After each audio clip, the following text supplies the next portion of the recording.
Chat ಸ್ಟಾಕ್ಗೆ ತಮಗೆಲ್ಲರಿಗೂ ಸ್ವಾಗತ. ಶುಕ್ರವಾರ ಯಾವ ರೀತಿಯಾಗಿತ್ತು ಮಾರ್ಕೆಟು, ಅದೇ ರೀತಿಯಾಗಿ ಸೋಮವಾರ ಯಾವ ರೀತಿಯಾಗಿ ಓಪನ್ ಆಗ್ಬೋದು ಅಂತ ನೋಡ್ತಾ ಹೋಗೋಣ. ಶುಕ್ರವಾರ FIIಗಳು 8,000 ಕೋಟಿನ ಬೈ ಮಾಡಿದರು. ಆ ಕಾರಣದಿಂದಾಗಿ ಮಾರ್ಕೆಟಲ್ಲಿ ಲಾಸ್ಟ್ ಮೂಮೆಂಟಲ್ಲಂತೂ ತುಂಬ ದೊಡ್ಡ ಒಂದು ಅಪ್ ಮೂಮೆಂಟ್ ಬಂತು. 25,000 ಮೇಲ್ಗಡೆ ಕ್ಲೋಸಿಂಗ್ ಆಗಬೇಕು ಇವತ್ತು, ಒಳ್ಳೆ ಪಾಸಿಟಿವ್ ಕ್ಲೋಸಿಂಗ್ ಅಂತ ಹೇಳಬೇಕು ಅಂದರೆ ಅಂತ ಮಾತಾಡಿದ್ವಿ. ಆ ರೀತಿಯಾಗಿದೆ ನೋಡಿ. ಏನು ಇವಾಗ ಇರಾನ್ ಇಸ್ರೇಲ್ದು ಮತ್ತೆ ಯುದ್ಧ ಈ ಥರ ಅಂತೆಲ್ಲ ಹೇಳ್ತಾ ಇದ್ದಾರೆ, ಒಬ್ಬರ ಮೇಲೆ ಒಬ್ಬರು ಮಿಸೈಲ್ ಎಲ್ಲ ಲಾಂಚ್ ಮಾಡ್ಕೊತಾ ಇದ್ದಾರೆ. ಈ ಟೈಮಲ್ಲಿ ಮಾರ್ಕೆಟ್ ಹೇಗೆ ಪಾಸಿಟಿವ್ ಆಗಿದೆ ಅಂತ ಅನಿಸ್ಬೋದು.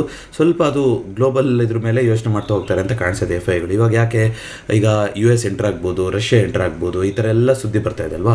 ಜೊತೆಗೆ ಇರಾನಿಗೆ ಏನಾದರೂ ಡೈರೆಕ್ಟಾಗಿ ಸ್ಟ್ರೈಕ್ ಆಯಿತು ಅವರ ಎಕ್ಸ್ಪೋರ್ಟ್ ಮೇಲೆ ಅಂತಂದರೆ ಹೆವಿ ಇಂಪ್ಯಾಕ್ಟ್ ಬೀಳುವಂಥದ್ದು ಚೈನಾ ಮೇಲೆ. ಸೊ FIIಗಳು ಅನಲೈಸ್ ಮಾಡ್ತಾ ಇದ್ದಾರೆ ಅಂತ ಕಾಣಿಸುತ್ತೆ ಈ ಸಿಚುವೇಷನ್ನ. US ಎಂಟ್ರಿ ಆಯಿತು ಅಂತಂದರೆ ಅವರಿಗೂ ಕೂಡ ಅಪಾಯ ಇದೆ, ಚೈನಾಗೂ ಕೂಡ ಅಪಾಯ ಇದೆ. ಏನಾದರೂ ಇಲ್ಲಿ ಮೇಜರ್ ಡ್ಯಾಮೇಜ್ ಆಯಿತು ಅಂತಂದರೆ ಸೊ ಇನ್ನು ಮಿಕ್ಕಿರೋದು ಯಾವುದಿದೆ ಸೇಫ್ ಕಂಟ್ರೀಸು ಅಲ್ಲಿಗೆ ಹೋಗಿ ಇನ್ವೆಸ್ಟ್ ಮಾಡ್ತಾ ಇರ್ಬೋದು. ನಿಮ್ಗೆ ಆಲ್ರೆಡಿ ಹೇಳ್ದಂಗೆ ಇರಾನಿಂದ ನಾವು 2020ರಿಂದನೇ ಆಯಿಲ್ನ ತರೋದನ್ನು ನಿಲ್ಲಿಸ್ಬಿಟ್ಟಿದ್ದೀವಿ. ಸೊ ಆಯಿಲ್ ಮೇಲೆ ಜಸ್ಟ್ ಬೇಸ್ಡ್ ಆನ್ ಕ್ರೂಡು ನಮಗೆ ಡಿಪೆಂಡೆನ್ಸಿ ಇಲ್ಲ. ಬಟ್ ಆ ಸಿ ರೂಟ್ ಏನಾದರೂ ಬ್ಯಾನ್ ಆಯಿತು ಅಂದರೆ ಅದು ವರ್ಲ್ಡ್ ವೈಡು ಎಕ್ಸ್ಪೋರ್ಟ್ ಬಿಸ್ನೆಸ್ಗಳಿಗೆಲ್ಲ ಇಂಪೋರ್ಟ್ ಮಾಡ್ಕೊಳಕ್ಕೆ ಎಕ್ಸ್ಪೋರ್ಟ್ ಮಾಡ್ಕೊಳಕ್ಕೆ ಅದು ಒಂದು ಪ್ರಾಬ್ಲಮ್ನ ಕ್ರಿಯೇಟ್ ಮಾಡ್ತಾ ಹೋಗ್ಬೋದು. ಆದರೂ ಕೂಡ ಮಾರ್ಕೆಟು ಪಾಸಿಟಿವ್ ಆಗಿದೆ ಬಿಕಾಸ್ ಆಫ್ FIIಸ್ ಪುಷ್ ಏನು ಸಿಕ್ಕಿತ್ತು ಶುಕ್ರವಾರ ಅದರಿಂದ. So Jio financial services 3.57% up ಬಂದಿದೆ. ಏರ್ಟೆಲಲ್ಲಿ 3% ಬಂದಿದೆ. ಟ್ರೆಂಟಲ್ಲಿ ಲಾಸ್ಟ್ ಮೂಮೆಂಟಲ್ಲಿ ಅದು ಚೆನ್ನಾಗಿ ಬಂದು 3%. ಸೊ ಈ ಮೂರು ಕೂಡ 3%. ನಿಫ್ಟಿ 50ನಲ್ಲಿ 3 ಸ್ಟಾಕ್ಗಳು M&Mನು ಆಲ್ಮೋಸ್ಟ್ 3% ಅಲ್ವಾ. ಸೊ ಈ ಥರ ಬಂದಿರೋದ್ರಿಂದ ಮಾರ್ಕೆಟು ಒಳ್ಳೆ ರೀತಿಯಾದಂಥ ಪಾಸಿಟಿವ್ ಕ್ಲೋಸಿಂಗ್ ಕೊಡೋಕ್ಕಾಯಿತು. ಜೊತೆಗೆ heavy weights HDFC bank, Reliance ಎರಡರಲ್ಲೂ ಕೂಡ 2.3% ಅಪ್ ಮೂವ್ಮೆಂಟ್ ಬಂದಿದೆ. ಸೊ ಅದೇ ರೀತಿಗೆ ಟಾಪ್ ಲೂಸರ್ ಅಂತ ನಾವು ನಿನ್ನೆ ನೋಡ್ತಾ ಹೋಗೋದಾದರೆ ಬಜಾಜ್ ಆಟೋ ಅಂತ ಕಾಣಿಸುತ್ತೆ. 1.47% ರಿಯಾಕ್ಷನ್ ಬಂದಿತ್ತು. ಅದೇ ರೀತಿಯಾಗಿ ನಿಫ್ಟಿ ನೆಕ್ಸ್ಟ್ 50ನಲ್ಲಿ ಯಾವ ರೀತಿಯಾಗಿ ರಿಯಾಕ್ಟ್ ಮಾಡಿತ್ತು ಶುಕ್ರವಾರ. ಸೊ ಸೀಮೆನ್ಸ್ ಕಂಪ್ನಿನಲ್ಲಿ 2.15% ಕರೆಕ್ಷನ್ ಬಂದಿರೋದು ಅದು ನಿಫ್ಟಿ ನೆಕ್ಸ್ಟ್ 50ಯ ಟಾಪ್ ಲೂಸರ್ ಆಗಿತ್ತು. ಹ್ಯುಂಡೈ 5% ಅಪ್ ಮೂವ್ಮೆಂಟ್ ಬಂದಿದೆ. ಅದೇ ಇವತ್ತಿನ ನೆನ್ನೆ ನಿಫ್ಟಿ ನೆಕ್ಸ್ಟ್ 50ಯ ಟಾಪ್ ಗೇನರ್ ಆಗಿತ್ತು ಯಾವುದು ಹ್ಯುಂಡೈ. ಸೊ ಹ್ಯುಂಡೈಲಿ ಏನು ನ್ಯೂಸ್ ಬಂದಿದೆ ಏನು ಕತೆ ನೋಡೋಣ. ಆಟೋ ಸೆಕ್ಟರ್ ಎರಡೂ ಕೂಡ ಪಾಸಿಟಿವ್ ಆಗಿತ್ತು. EV ಈ ಥರದ್ದೆಲ್ಲ ಬಿಸ್ನೆಸ್ ಅಂತ ಬಂದಾಗ ಒಂದು ಟಾಟಾ ಮೋಟರ್ಸ್ ಅವರು ಯೋಚನೆ ಮಾಡ್ತಾ ಇದ್ದೀವಿ ಬೇರೆ ಎಲ್ಲಿಂದ ರೇರ್ ಅರ್ತ್ ಮೆಟೀರಿಯಲ್ಸ್ ಬೇಕು ಅಂತ ಹೇಳಿದ್ವಲ್ವ, ಮೆಟಲ್ಸ್ ಬೇಕು EV ಮ್ಯಾನುಫ್ಯಾಕ್ಚರಿಂಗ್ ಮಾಡೋಕ್ಕೆ. ಅದು ಚೈನಾದಿಂದ ಇವಾಗ ಎಕ್ಸ್ಪೋರ್ಟ್ ಮೇಲೆ ಒಂದಿಷ್ಟು ರೂಲ್ಸ್ ಆ್ಯಂಡ್ ರೆಗ್ಯುಲೇಷನ್ಸ್ನ ಮಾಡಿದ್ದಾರೆ ಅಂತ. ಎಷ್ಟು ಕಮ್ಮಿ ಆಗಿದೆ ಅಂದರೆ ಇರಾನಿಯರು 64% ಕಮ್ಮಿ ಆಗಿದೆಯಂತೆ ಚೈನಾಯಿಂದ ರೇರ್ ಅರ್ತ್ ಮೆಟೀರಿಯಲ್ಸ್ ಏನು ಎಕ್ಸ್ಪೋರ್ಟ್ ಆಗ್ತಿತ್ತು ಆ ಸಂಖ್ಯೆಯಲ್ಲಿ. ಹಾಗಾಗಿ EV ಮ್ಯಾನುಫ್ಯಾಕ್ಚರರ್ಸ್ ಎಲ್ಲ ಇವಾಗ ಬೇರೆ ಎಲ್ಲಿಂದ ತರಿಸ್ಕೋಬೋದು ಅಂತ ಯೋಚನೆ ಮಾಡ್ತಾ ಇದ್ದಾರೆ ಅಂತ ಬಂತು. ಜೊತೆಗೆ ಕ್ಲೀನ್ ಮೊಬಿಲಿಟಿ ಈ ಥರ ಕೆಲವೊಂದು ಕಂಪ್ನಿಗಳೆಲ್ಲ ಇನ್ನೊಂದು 3 ವರ್ಷನಾದರೂ ಬೇಕು ನಮಗೆ EVನ ವಿತೌಟ್ ಈ ಏನೊಂದು ರೇರ್ ಅರ್ತ್ ಮೆಟೀರಿಯಲ್ಸ್ ಏನಿದೆಯಲ್ಲ ಮಿನರಲ್ಸು ಅದನ್ನು ಬಿಟ್ಟು ಮಾಡೋ ಥರದ್ದು, ಆ ರೇರ್ ಅರ್ತ್ ಮೆಟಲ್ಸ್ನ ಬಿಟ್ಟು EV ಮಾಡೋದನ್ನ ಒಂದು ಆವಿಷ್ಕಾರನ ಮಾಡೋಕ್ಕೆ ಇನ್ನೂ ಒಂದು 3 ಇಯರ್ಸ್ ಬೇಕಾಗುತ್ತೆ ಅಂತ ಹೇಳಿದ್ದಾರೆ. ಸೊ ಆಲ್ಟರ್ನೇಟಿವ್ಗಳು ಬರ್ತಾ ಹೋಗುತ್ತೆ. ಚಾಲೆಂಜ್ ಅಂತ ಬಂದಾಗ ಅದಕ್ಕೆ ಆಲ್ಟರ್ನೇಟಿವ್ ಕೂಡ ಹುಡ್ಕೊತಾ ಹೋಗುತ್ತೆ. ಇದೆಲ್ಲ ಇದ್ರ ಮಧ್ಯೆ ಒಂದು ನೆನಪಾಯಿತು, ಟೆಸ್ಲಾದು ಜುಲೈಯಿಂದ ಶೋರೂಮ್ಗಳು ಓಪನ್ ಆಗುತ್ತಂತೆ. EV ಅಂದಾಗ ನೆನಪಾಯಿತು. ಸೊ ಶೋರೂಮ್ಗಳು ಇಂಡಿಯಾದಲ್ಲಿ ಓಪನ್ ಮಾಡ್ತಾ ಇದ್ದಾರೆ. ಎಲ್ಲಿಂದ ತರಿಸೋರು ಅಂತ ಕಾರ್ ಇಟ್ಟಿರ್ತಾರೆ, ಮೇಡ್ ಇನ್ ಚೈನಾ ಕಾರ್ಗಳು ಬಂದು ಇಲ್ಲಿ ಶೋರೂಮಲ್ಲಿ ಕೂತ್ಕೊಳ್ಳುತ್ತೆ. ನೋಡೋಣ ಅದೇನಾಗುತ್ತೆ, ಏನು ಥರ ರೆಸ್ಪಾನ್ಸ್ ಬರುತ್ತೆ, ಏನು ಕತೆ ಅಂತ. ಅದೇ ರೀತಿಯಾಗಿ PFC, ಸ್ವಿಗ್ಗಿ ಇದರಲ್ಲೆಲ್ಲ 4% ಅಪ್ ಬಂದಿತ್ತು ನಿನ್ನೆ. ಅದೇ ರೀತಿಯಾಗಿ ನಿಫ್ಟಿ ಯಾವ ರೀತಿಯಾಗಿತ್ತು ಮೂಮೆಂಟು ಅಂತ ನೋಡ್ತಾ ಬರ್ತಾಯಿದ್ರೆ ನೋಡಿ, 4 ವಾರದಿಂದ ಒಂದೇ ಜಾಗದಲ್ಲಿ ನಿಂತಿದೆ ನಿಫ್ಟಿ ಅಂತ ನಾನು ಗುರುವಾರ ನಿಮಗೆ ವಿಡಿಯೋ ಮಾಡೋದಲ್ಲಿ ಹೇಳಿದ್ದೆ ಅಲ್ವಾ. ಸೊ ಈಗ ಏನು ಮಾಡಿದೆ, ಈಗಲೂ ಕೂಡ ಅದೇ ಝೋನಲ್ಲೇ ಇದೆ. ಆದರೆ ಈ ಝೋನ್ನ ಬಿಟ್ಟು ಹೋಗ್ತೀನಿ ಅನ್ನೋ ಥರ ಬರೋ ಥರ ಮೇಲ್ಗಡೆ ಬಂದು ಕ್ಲೋಸಿಂಗ್ ಆಗಿದೆ, which is a positive sign. ನೀವು ನೋಡ್ತಾ ಬರ್ತಾಯಿದ್ರಿ, ದೊಡ್ಡ ಲಾಂಚ್ ಆದಮೇಲೆ 2 ಸಲ ರೆಡ್ ಕ್ಯಾಂಡಲ್ ಆಗಿತ್ತು. ಅದಾದಮೇಲೆ ಗ್ರೀನು ದೊಡ್ಡ ಕ್ಯಾಂಡಲ್ಗಳಿದ್ದು. ಯಾಕೆಂದರೆ ನಿಫ್ಟಿನಲ್ಲಿ 1 ವರ್ಷ ನಾವು 1,000 ಪಾಯಿಂಟ್ ಒಳಗಡೆ ಇರೋ ಇತಿಹಾಸ ನೋಡಿದ್ದೀವಿ. ಈಗ ಆಫ್ಟರ್ ಕೋವಿಡ್ ನಿಮಗೆ ಆ ಥರದ್ದು ಕಾಣಿಸ್ತಾ ಇಲ್ಲ. ಉದಾಹರಣೆಗೆ ಅಂತ ತೋರಿಸೋದಾದರೆ ಮಂತ್ಲಿ ಕ್ಯಾಂಡಲ್ ಹೋಗ್ಬಿಟ್ಟು ನೋಡೋದಾದರೆ ನಿಮಗೆ ಈಗ ನೋಡಿ ಏನಾಗ್ತಾ ಇದೆ, ಪ್ರತಿ ವರ್ಷ ನಮಗೆ 2,000 3,000 ಈ ವರ್ಷ ಅಂತೂ ನೋಡಿ, ಈ ವರ್ಷ ಇನ್ನೂ ಮುಗದೇ ಇಲ್ಲ. ಎಲ್ಲಿತ್ತು 21,773ಗೆ ಬಂದಿದ್ದು 25,000 ಅಂದರೆ ಆಲ್ಮೋಸ್ಟ್ 4,000 ಪಾಯಿಂಟ್ಗಳು ಈ ಒಂದು ವರ್ಷ ಇನ್ನು 6 ತಿಂಗಳಲ್ಲೇ ಮೂವ್ಮೆಂಟ್ ಆಗಿಬಿಟ್ಟಿದೆ, ಇಷ್ಟು ದೊಡ್ಡದಾಗಿ ಅಲ್ವಾ. ಸೊ ಇದು 2025ರದ್ದು. ಅದೇ ರೀತಿಯಾಗಿ 2021ರಲ್ಲಿ ಅಂತ ನೀವು ನೋಡ್ತಾ ಬರೋದಾದ್ರೆ ನೋಡಿ, ಆಲ್ಮೋಸ್ಟು 13,000 ಇದ್ದಿದ್ದು 18,000 ತನಕ, 17,000 4,000 ಪಾಯಿಂಟ್ಸು 4,000 ಪಾಯಿಂಟ್ಸು 3,000 ಪಾಯಿಂಟ್ಸ್ ಈ ಥರ. ಬಟ್ ಜಸ್ಟ್ ಬಿಫೋರ್ ನೀವು ಕೋವಿಡ್ ನೋಡೋದಾದರೆ ಆ ವರ್ಷಗಳೆಲ್ಲ ಅಷ್ಟೊಂದಿಲ್ಲ. ಕೋವಿಡ್ ವರ್ಷ ಬಿಡಿ, ಅದು ತುಂಬ ಕೆಳಗಡೆ ಹೋಗಿ ಮೇಲ್ಗಡೆ ಹೋಗಿತ್ತು. ಬಟ್ ಸುಮಾರು ವರ್ಷಗಳಿದೆ ನಮಗೆ. ಒಂದು ಪೀರಿಯಡಲ್ಲಿ 1,000 1,500 ಇದೇ ಝೋನಲ್ಲಿ ಮಾರ್ಕೆಟ್ ಉಳಿದಿರುವಂಥ ಪೀರಿಯಡ್ ಇತ್ತು. ಬಟ್ ಅದು ಯಾವ ಥರ ಆಗ್ತಾ ಹೋಗುತ್ತೆ ಅಂದರೆ, ಈಗ 10,000ಕ್ಕೆ 1,000 ಪಾಯಿಂಟ್ ಅಂತಂದರೆ ಅದು 10% ಮೂವ್ಮೆಂಟ್ ಆಯಿತು. ಈಗ 20,000ಕ್ಕೆ 10% ಮೂವ್ಮೆಂಟ್ ಅಂದರೆ ಎಷ್ಟಾಯಿತು? 2,000 ಪಾಯಿಂಟ್ ಬರ್ತಾಯಿತ್ತು. ಹಾಗಾಗಿ ಮಾರ್ಕೆಟ್ಗಳು ಮೇಲೆ ಮೇಲೆ ಹೋದಂಗೂ ಅದರ ವ್ಯಾಪ್ತಿ ಆ ಏನೋ ಒಂದು ರೇಂಜ್ ಮಾಡುತ್ತೆ, ಅದರದ್ದು ಕೂಡ ಜಾಸ್ತಿ ಆಗುವಂಥ ಸಾಧ್ಯತೆ ಇರುತ್ತೆ. ಯಾಕೆಂತಂದರೆ ಮಾರ್ಕೆಟು ಗ್ರೋ ಆಗಿರುತ್ತೆ, ಅದರ ಪರ್ಸೆಂಟೇಜು ಇವಾಗ 10,000ದಲ್ಲಿ 10% ಅನ್ನೋಕ್ಕೂ 20,000 ಇದ್ದಾಗ ಮಾರ್ಕೆಟ್ 10% ಅನ್ನೋಕ್ಕೂ ವ್ಯತ್ಯಾಸ ಇರುತ್ತಲ್ವ. 1,000 ಪಾಯಿಂಟ್ಗಳು ಜಾಸ್ತಿ ರೂಮ್ ಸಿಗ್ತಾ ಹೋಗುತ್ತೆ ಅಲ್ಲಿ. ಹಾಗಾಗಿ ಈಗ 25,000ಕ್ಕೆ 10% ಅಂದರೆ 2,500 ಪಾಯಿಂಟ್ಸು. ಸೊ ಒನ್ ಇಯರಲ್ಲಿ 2,500 ಪಾಯಿಂಟ್ಗಳು ಮೂವ್ಮೆಂಟ್ ಆಗುವಂಥದ್ದು ಚಾನ್ಸಸ್ಸು ಜಾಸ್ತಿ ಇತ್ತು ಒಂದು ವರ್ಷದಲ್ಲಿ, ನಾನು ಹೇಳ್ತಾ ಇರೋದು. ಬಟ್ ಈಗೇನಾಗಿತ್ತು, ಜಸ್ಟ್ ನಿಮಗೆ ಯಾವಾಗ ಈ ಏಪ್ರಿಲ್ ಮೇ ಮಂತಲ್ಲಿ ಅಂತ ನೋಡ್ತಾ ಬರ್ತಾಯಿದ್ರೆ, ಆ ಮಂತಲ್ಲೇ ನಮಗೆ ಇಲ್ಲಿ ಒಂದು 700 ಪಾಯಿಂಟ್ಗಳ ಮೂಮೆಂಟ್ ಆಯ್ತಲ್ವ ಯಾವಾಗ ಈ ತಿಂಗಳು. ಸೊ ಈಗ ಒಂದು 2 ವಾರಗಳ ಹಿಂದೆ ಅಂತ ಕಾಣಿಸುತ್ತೆ. ಇಲ್ಲಿ ಒಂದೇ ದಿನದಲ್ಲಿ ಇದು ಕರೆಕ್ಟ್ 1 ಡೇನಲ್ಲಿ, ಫರ್ಗೆಟ್ ಅಬೌಟ್ ಒಂದು ವಾರ, ಒಂದು ತಿಂಗಳು, 1 ಡೇನಲ್ಲಿ 24,400 ಇದ್ದಿದ್ದು 25,000 1 ಡೇ ಮೂಮೆಂಟ್ ಆಗಿರೋದು. ನಾನು ಹೇಳ್ತಾ ಇದ್ದೀನಲ್ಲ ನಿಮಗೆ, 1 ಡೇ ಮೂಮೆಂಟ್ ಆಗುವಂಥ ಸಿಚುವೇಷನ್ಗೆ ಬಂದಿದೆ ಇವಾಗ. ಒಂದು ವಾರದಲ್ಲಿ, ಒಂದು ತಿಂಗಳಲ್ಲಿ ಏನಾಗ್ತಾ ಇತ್ತೋ ಅದನ್ನು. ಸೊ ಈ ಥರ ಆಗಿದ್ದರಿಂದ ಮಾರ್ಕೆಟ್ ಇಷ್ಟು ದಿನ ರಿಲ್ಯಾಕ್ಸ್ ಆಯಿತು ನೋಡಿ. ಒಂದು ದಿನದಲ್ಲಿ 700 ಪಾಯಿಂಟ್ಗಳ ಮೂಮೆಂಟ್ ಆದಾಗ ಮಾರ್ಕೆಟ್ಗೆ ಸುಧಾರಿಸ್ಕೊಳಕ್ಕೆ ಎಷ್ಟು ದಿನ ಬೇಕಾಯಿತು ನೋಡಿ, ಇಷ್ಟು ದಿನ ಬೇಕಾಗಿದೆ. ಈಗ ವಾಪಸ್ ಈ ಅಟೆಂಪ್ಟ್ 25,200 ಬಿಟ್ಟು ಮೇಲ್ಗಡೆ ಹೋಗ್ತೀನಿ ಅನ್ನೋ ಹತ್ರ ಬಂದು ಕ್ಲೋಸಿಂಗ್ ಆಗಿದೆ. ಆ ಥರ ಹೋಗೋಕೆ ಆಯಿತು ಅಂತಂದರೆ ವೆಲ್ ಆ್ಯಂಡ್ ಗುಡ್. ಇದು ದೊಡ್ಡ ಕನ್ಸಲ್ಟೇಷನ್ ಆಗಿರೋದ್ರಿಂದ ಮಾರ್ಕೆಟು ಮೇಲ್ಗಡೆ ಹೋಗುತ್ತೆ.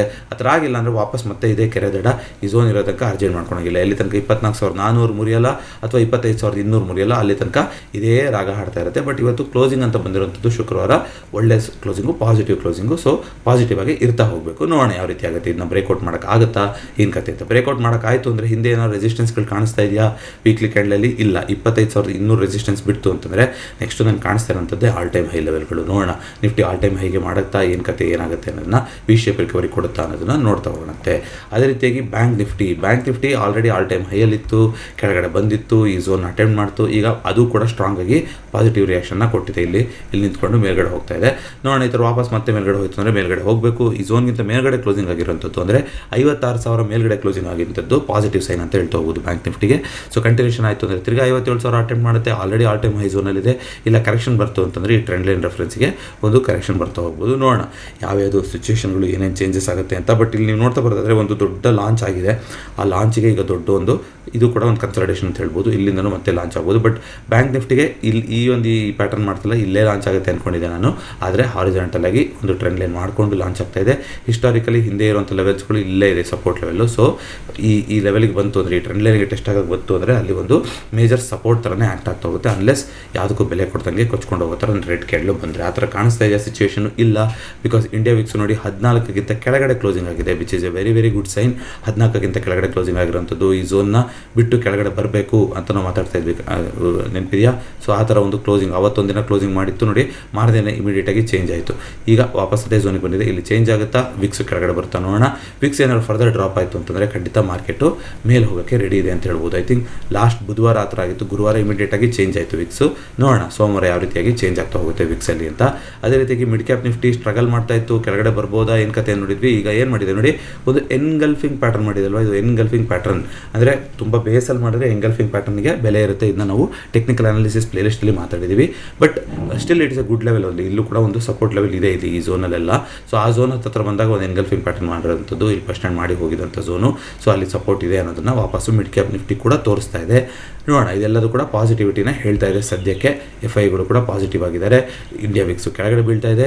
ಗೋಲ್ಡಲ್ಲಿ ಕರೆಕ್ಷನ್ ಆಗಿದೆಯಾ? ಇಲ್ಲ. ಗೋಲ್ಡು ಏನಾದರೂ ಒಂದು ದೊಡ್ಡ ಕರೆಕ್ಷನ್ನ ಕೊಟ್ಬಿಡ್ತು ಅಂತಂದರೆ ಸೊ ಆಗ ಒಳ್ಳೆಯದಾಗುತ್ತೆ. ಆದರೆ ಗ್ಲೋಬಲ್ ಕಮೋಡಿಟಿ, ಸೊ ಗ್ಲೋಬಲಲ್ಲಿ ಅಷ್ಟೊಂದೆಲ್ಲ ಆಗ್ತಿದ್ದಾಗ ಗೋಲ್ಡ್ ಹೇಗೆ ಕೆಳಗಡೆ ಬರುತ್ತೆ ಹೇಳಿ. ಸೊ ಈ ಝೋನಿಗೆ ಬಂದಿದೆ, ಇಲ್ಲಿ ಸಪೋರ್ಟ್ ತೊಗೊತಾ ಇದೆ, ಮತ್ತೆ ಮೇಲ್ಗಡೆನೇ ಇದೆ, ಆಲ್ ಟೈಮ್ ಹೈ ಲೆವೆಲಲ್ಲೇ ಇದೆ.